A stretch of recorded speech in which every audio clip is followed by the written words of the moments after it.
વાપી ખાતે સીએમ ભૂપેન્દ્રભાઈ પટેલના અધ્યક્ષસ્થાને જિલ્લા ભાજપના પદાધિકારીઓ સાથે બૃહદ બેઠક યોજાઈ। વલસાડ ડાંગ બેઠકના ભાજપના ઉમેદવાર ધવલ પટેલને 5 લાખની લીડ સાથે જીતાડવા સીએમએ કાર્યકર્તાઓને હાકલ કરી। વલસાડ લોકસભા બેઠકની ચૂંટણીનો પ્રચાર પૂરજોશમાં ચાલી રહ્યો છે, ત્યારે આજે વાપી ખાતે નાબિલ સમાજના હોલમાં જિલ્લાના બીજેપીના કાર્યકર્તાઓ સાથે રાજ્યના મુખ્યમંત્રી ભાજપના ઉમેદવાર ધવલ પટેલના સમર્થનમાં રાજ્યના મુખ્યમંત્રી ભૂપેન્દ્રભાઈ પટેલ આજે વાપી આવી પહોંચ્યા હતા, જ્યાં તેઓ વાપીમાં વલસાડ જિલ્લાના ભાજપના પદાધિકારીઓને અગ્રણીઓ સાથે બૃહદ બેઠક કરી હતી। આ બેઠકમાં રાજ્યના નાણામંત્રી કનુભાઈ દેસાઈ, ભાજપ ઉમેદવાર ધવલ પટેલ, ભાજપના ધારાસભ્યો, પ્રમુખ અને સમગ્ર સંગઠનની સાથે જિલ્લાની તાલુકા પંચાયત, જિલ્લા પંચાયત, નગરપાલિકા સહિતના ભાજપના ચૂંટાયેલ સભ્યોને પાર્ટીના અગ્રણીઓ પણ ઉપસ્થિત રહ્યા હતા। બેઠકમાં મુખ્યમંત્રી ભૂપેન્દ્રભાઈ પટેલે વલસાડ લોકસભા બેઠક ઉપર ભાજપના ઉમેદવારને આ વખતે 5 લાખથી વધુ મતની લીડથી જીતાડવા હાકલ કરી હતી। કાર્યકરોને જિલ્લા પ્રમુખ અને જિલ્લા ભાજપની ટીમ દ્વારા આપવામાં આવતી સૂચના અને રણનીતિ મુજબ કામગીરી કરવા તેઓએ જણાવ્યું હતું।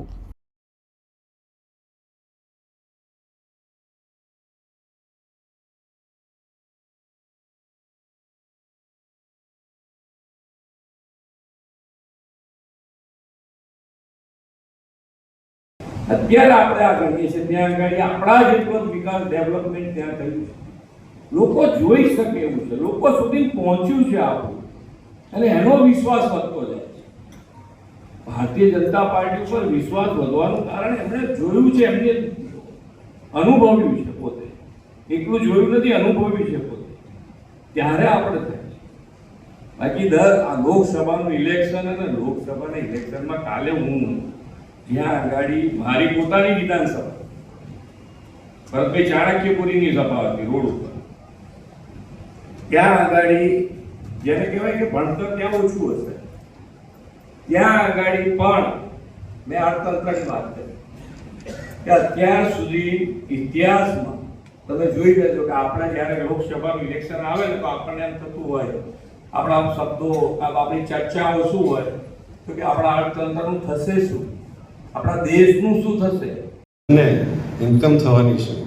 આવી જે દૂરદર્શી યોજનાઓ બનાવે છે, પાણી મફત આપવું એમ દિલ્હીમાં જાહેરાત કરી, મોદી સાહેબે આખા ભારતમાં નલ સે જલ આપીને આ વાતનું પણ સુરસુર્યું કરાવી દીધું।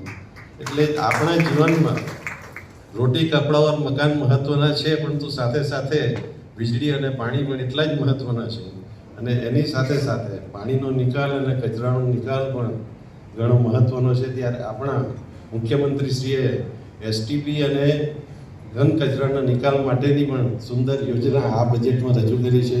એનાથી પણ નગરપાલિકા કે એની આજુબાજુના વિસ્તારોને ચોક્કસ રીતે ગામને ચોખ્ખું રાખવામાં ફાયદો થશે। આ બજેટમાં ગુજરાતનું સૌથી મોટું બજેટ 3,32,000 કરોડનું રજૂ કર્યું, એના માટે પણ મુખ્યમંત્રીશ્રીનો જે મુખ અને એમનો જે મને સપોર્ટ રહ્યો છે, એટલે સાહેબ આ રીતે જે રીતે ટીમને પ્રોત્સાહન આપે છે, આપણે પણ આપણી ટીમને આ રીતે સાથે લઈને જો ચાલીશું તો મને ચોક્કસ ખાતરી છે।